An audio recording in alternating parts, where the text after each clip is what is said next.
करेंगे कि वो आए और संक्षेप में समय को ध्यान में रखते हुए 5 मिनट में अपनी बातों को खत्म करें। और सूचना है साथियों कि अब बहुत कम वक्ता हमारे बीच में बचे हुए हैं।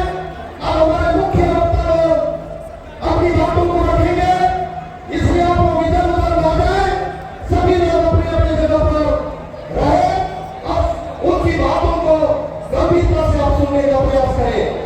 तो दीदी रमत हमको जैसे मैं आग्रह करूंगा कि वो अपनी बातों को आगे बढ़ाए। बहुत बहुत धन्यवाद मंच की संचालन करते भाई देवेंद्र जी। आज आदिवासी एकता महारैली में उपस्थित हमारे झारखंड के आदिवासी नेता बंधु तिर्की जी, मंच में उपस्थित कांग्रेस के राष्ट्रीय अध्यक्ष महाराष्ट्र जो आए हुए हैं इस सभा में भाग लेने के लिए शिवाजी राव मोगेती, मंच में उपस्थित तमाम संगठन के साथीगण और यहाँ पर उपस्थित हमारे बीच झारखंड से कोने कोने से आए हुए सभी हमारे भाई और बहनों को हम जोहार करते हैं। साथ में प्रेस मीडिया साथियों को भी हम जोहार करते हैं।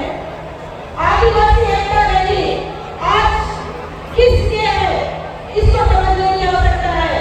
हमारे पूर्व वक्ताओं ने बहुत बातों को रखा है, मैं दो बातें आप लोगों के बीच में रखना चाहूंगी कि जिस प्रकार से विगत दिनों से विगत वर्षों से आप देखेंगे कि हमारे आदिवासी नेताओं के बीच से जो जाति धर्म को लेकर के लड़ाने का काम हो रहा है और हमारा जो संविधान में जो हमें अधिकार मिला है उस अधिकार को हनन करने का काम किया जा रहा है साथियों। इसलिए आज आदिवासी एकता रैली की याद पड़ी है कि हम आज इस रैली से कसम खा करके जाएंगे, संकल्प लेकर के जाएंगे कि हम आदिवासी एकता बनाए रखेंगे ताकि आने वाले जो हमारे समय में जो हम लोगों का हनन हो रहा है, क्योंकि जल जंगल जमीन हमारा है। अब और आज आपने विश्व कल्याण हम लोगों ने दिया था, झारखंड राज्य को लेकर हम लोगों ने लिया था और आज आदिवासियों की जो स्थिति बनी हुई है, कहीं पर आदिवासियों का मणिपुर में आप देखिएगा किस प्रकार से वहाँ पर नगर राज किया गया, लेकिन बीजेपी की सरकार हमारे जो प्रधानमंत्री है एक शब्द भी उस बारे में नहीं बोलने का काम करते हैं साथियों। मध्य प्रदेश में हमारे आदिवासी भाई के ऊपर प्रसार करने का काम किया जाता है, लेकिन आज किसी ने उसको बोलने का काम नहीं किया है। सिर्फ आरएसएस का काम है कि आदिवासियों को हम कैसे लड़ाएं और लड़ा करके जो जातिवादी जाति धर्म वोट डालो शासन करो की नीति अब हम कतई बर्दाश्त नहीं करेंगे, ये संकल्प लेने की आवश्यकता है।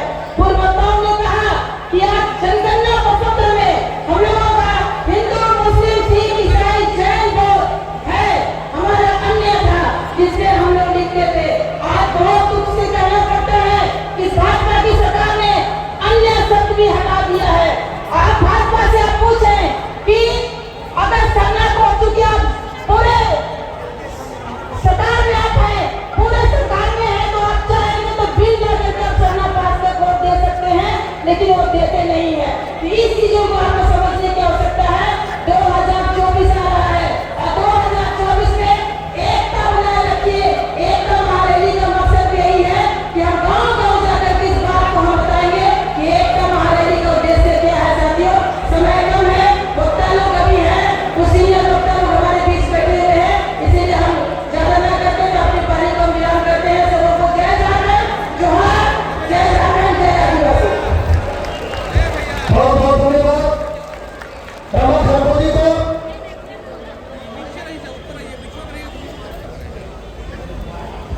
अब हमारे अगले वक्ता के रूप में पूर्व राज्यसभा सांसद और झारखंड के आदिवासी नेता प्रदीप कुमार गांगुली जी से मैं आग्रह करूंगा कि वो आए और समय को देखते हुए संक्षेप में अपनी बातों को रखें।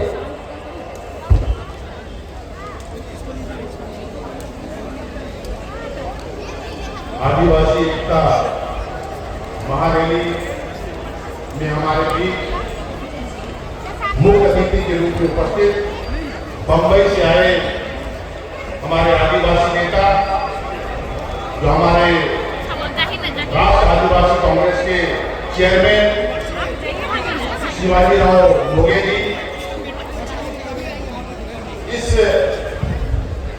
एकता महारैली के आयोजक आदिवासी नेता झारखंड के बंधु तिर्की जी, हमारे बीच उपस्थित आंदोलनकारी प्रभाकर तिर्की जी, भास्के जी और मंच पर उपस्थित सभी सम्मानित नेतागण, उपस्थित हमारे झारखंड के विभिन्न क्षेत्रों से आए हमारे आदिवासी भाई बहनों, बच्चों, बुजुर्गों और हमारे पत्रकार साथियों, मैं बड़ी थोड़े शब्दों में, इसलिए कि समय बहुत तेजी से आगे बढ़ रहा है और आयोजनकर्ता ने अनुरोध किया है कि कम शब्दों में, कम समय में अपनी बातों को आप तक रखूं। आज आदिवासी एकता महारैली का आयोजन इस रांची के मरवती मैदान में रखा गया। आखिर इस रैली की आवश्यकता क्यों पड़ी? आज क्यों हमारा समाज मजबूर हो गया हम सबों को एकत्रित करने के लिए? और इस एकता महारैली के माध्यम से केंद्र की सरकार को, राज्य के ऐसे लोगों को जो हमारे समाज में कहीं ना कहीं तोड़ना चाहते हैं, वैसे लोगों को जवाब देने के लिए ये एकता महारैली का आयोजन किया गया है। आज देश का माहौल बड़ा विचित्र है। आप देख रहे हैं कि जो ऊपर बैठे रंगा बिल्ला, ये चाहते नहीं कि हम सब एक हो। इनकी नीति है कि सबको लड़ाओ और वार करो।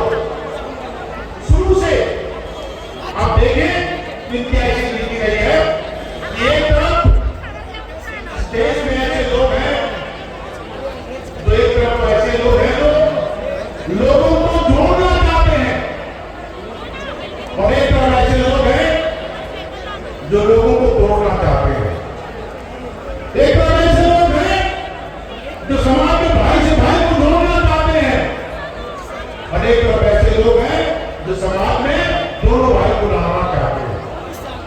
एक तरफ ऐसे लोग हैं जो समाज और देश को राजकुमारी बनाना चाहते हैं। एक तरफ ऐसे लोग हैं इस विकास में बाधा पैदा करना चाहते हैं। फैसला हम सबको करना है और इसी में मैंने कहा कि जिस तरह से केंद्र से ये सरकार हम लोगों को लड़ा रही है, धर्म के नाम से, चाहे भारत देखते हैं इस देश में किस तरह की लड़ाइयां हो रही है, उसी का एक स्वरूप है हम लोगों को झारखंड में आदिवासियों को बांटने का प्रयास किया जा रहा है। आपको सजग होना है, जानना है कि ऐसे शक्तियों को मुंहतोड़ जवाब दे। और मेरा पूरा विश्वास है जो इतनी बड़ी संख्या में आप आए हैं, आप जब जाएंगे वापस घर में तो बताएंगे कि आदिवासी अब टूट नहीं सकता, आदिवासी एक होके आपके खिलाफ ताकत के साथ करने की शक्ति रखता है।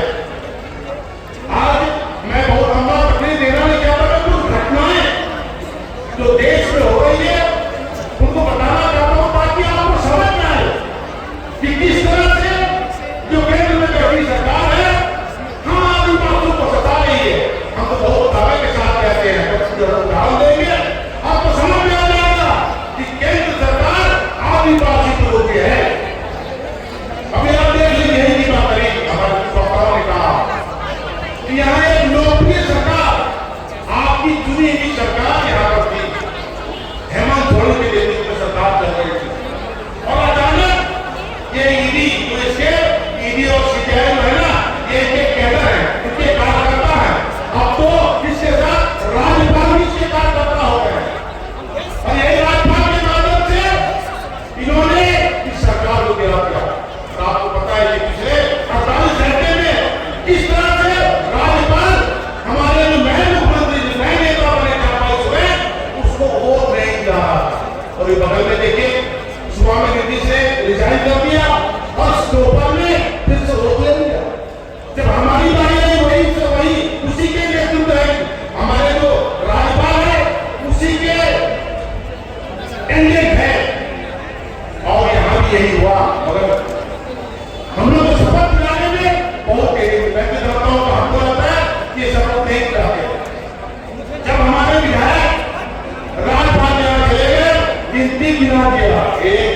3-4 से नहीं होता है ना, वैसे भी आगे भारण कर दिया।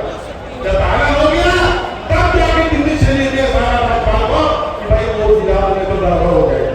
हमारी मित्र की सरकार है, हमारी मित्र की सरकार है, उसको इन्होंने गिरा दिया। और उसके बाद आपको पता है कि हेमंत जी को जेल दे दिया है। और आगे बढ़ते हैं, अभी एक आप देखते हैं आज तक का न्यूज़, आपको सब लोग देखते हैं वहां पे एक सुधीर चौधरी जी ने क्या कहा पता है आपको? उन्होंने कहा कि जो मुख्यमंत्री हेमंत सोरेन जी है बड़े नौ अक्षर में चलते, बड़ा कार में चलते, प्लेन में चलते, चार्टर प्लेन में चलते, और अब इनको जेल हो रहा है। इनको 40 साल जो आदिवासी जंगल में रहते हैं ना, अब इनको जंगल याद आएगा। कहने का मतलब क्या कि हम लोग जंगल में रहते थे, अब आगे इनको दर्द हो रहा है। अरे हेमंत सोरेन जी इसके बाद भी मुख्यमंत्री थे, 2 बार 3 बार मुख्यमंत्री थे।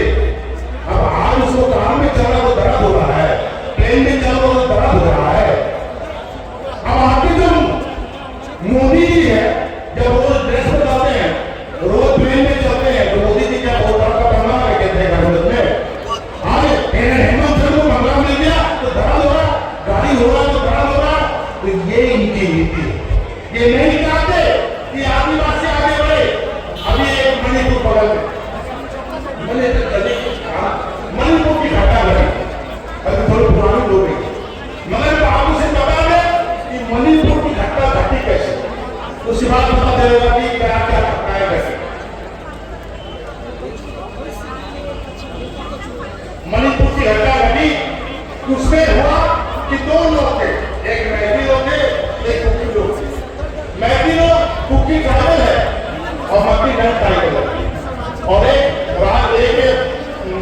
जज था, और वो आदिवासी जो मैथिली है उनको आदिवासी बनाते हैं कोर्ट में कि भाई इसको आदिवासी बना कोर्ट में आदिवासी नहीं बनता। उसके लिए एक नियम है, वो केंद्र सरकार का, उसके बाद आदिवासी बनता है। और ये जब मैथिली आदिवासी को बना दिया मैथिली जज, तो वहां पर बवाल खड़ा होगा। इसलिए मैं बता रहा हूँ कि आगे ऐसी स्थिति हो सकती है, हम लोग को तैयार रहना है। अब जब तैयार हो बना दिया, आदिवासी जज बना दिया, जब होगा नहीं बोला उसको निर्देश दे दिया, आदेश दे दिया, उसके बाद वहां के जो आदिवासी लोग थे वो उतारू हो गए, वो गरम हो गए, वो गरम हो गए। अब गरम होने के बाद झंझट चला, और झंझट चला और आप देख रहे हैं कि वहां आदिवासी को गहरा खड़ा हो गया। और मोदी जी जहां आदिवासी मर रहे थे, मोदी जी यहाँ पर कमाने गए, वहां लड़ने में हमारी सरकार उसी सरकार है, और मैथिली लोग आदिवासी को मारते रहे, कोई नहीं देखने वाला। और मोदी सरकार भी नहीं आई, कोई मोदी भी नहीं आया। इसलिए ऐसे समय में मैंने कहा कि हम लोगों को मारते हैं। इसलिए मैंने कहा कि ये सरकार जो कहते हुए बैठी सरकार है, ये आदिवासी खेत पे काम नहीं करना चाहती, वो हम लोग को मारना चाहती है। इसलिए ऐसी सरकार को भाग देने की जरूरत है। अब 24 का चुनाव आ रहा है, लोकसभा का चुनाव आ रहा है, हम आपसे रोक करते हैं कि ऐसे लोगों को ध्यान से देखें और ऐसे लोगों को सत्ता से बाहर करिए, ताकि जो आपकी ताकत संविधान में दिया है ना, उसके माध्यम से ऐसे लोगों को बाहर हटाएं और कुछ से उतारने का काम करें। मैं यही चंद आपको बेटा